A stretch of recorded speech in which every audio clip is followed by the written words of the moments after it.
Hello my friends, this is a short video on goal setting and affirmations with meditation. So I wanted to start with just a really short meditation, literally 2 or 3 breaths, closing the eyes, spine is straight, chin parallel with the floor. Breathing in, we breathe in the perfume of success thoughts.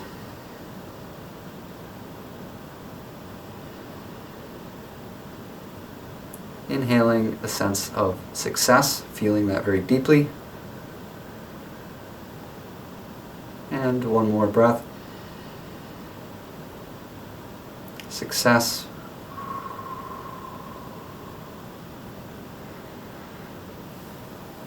And now I want to talk a little bit about the process that I've been using, that I'm eager to share, and it's one that I certainly did not develop. It's one that I found ready-made but very flexible from Paramahansa Yogananda, that master meditator who is now considered the father of yoga in the West, and for good reason. He came in 1920 to share about yogic meditation and everything from hatha to mantra to kriya and affirmation, and that whole process can be assimilated through the higher kriyas, which is what I'm practicing now, and I found it really revolutionary.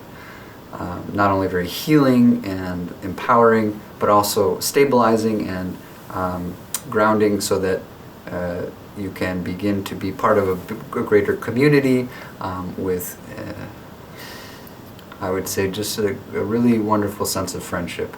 And I felt that this last weekend with a group in Madison, an SRF group, Self-Realization Fellowship group, and we did a Christmas party, and it was just so beautiful.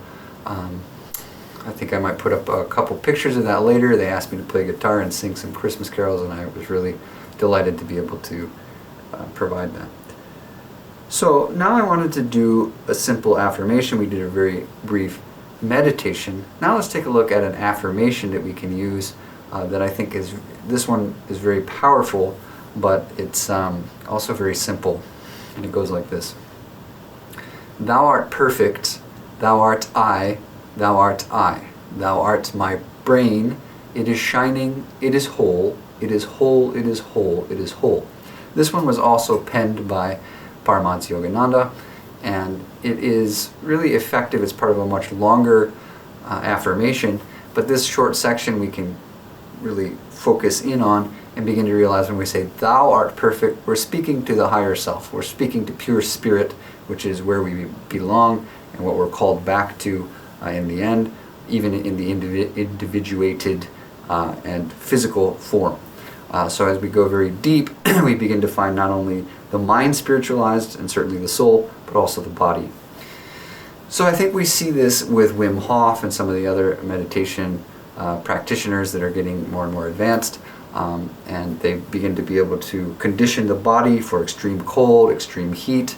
We see this in Trailanga Swami, who was able to shut off the need for breath and heartbeat and go into a river and literally remain immersed in the waters without breathing for days on end.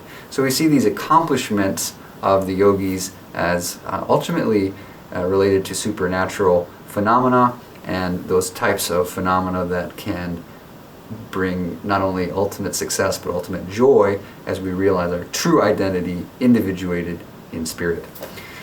So with that in mind, I want to shift to the next portion. I talked about meditation, and so we did a quick meditation, and then we had an affirmation, and there are literally hundreds of effective meditations and techniques that we can get started with, but this simple breath work is very good. And there are also hundreds or thousands of affirmations, even in the little book Scientific Healing Affirmations by Paramahansa Yogananda.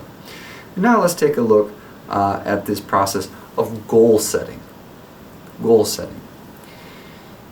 When we select a goal for ourselves, first of all we want to ask, is this goal something that is really in keeping with my higher self, with keeping me in tune with the cosmos as it exists and according to its highest laws for success.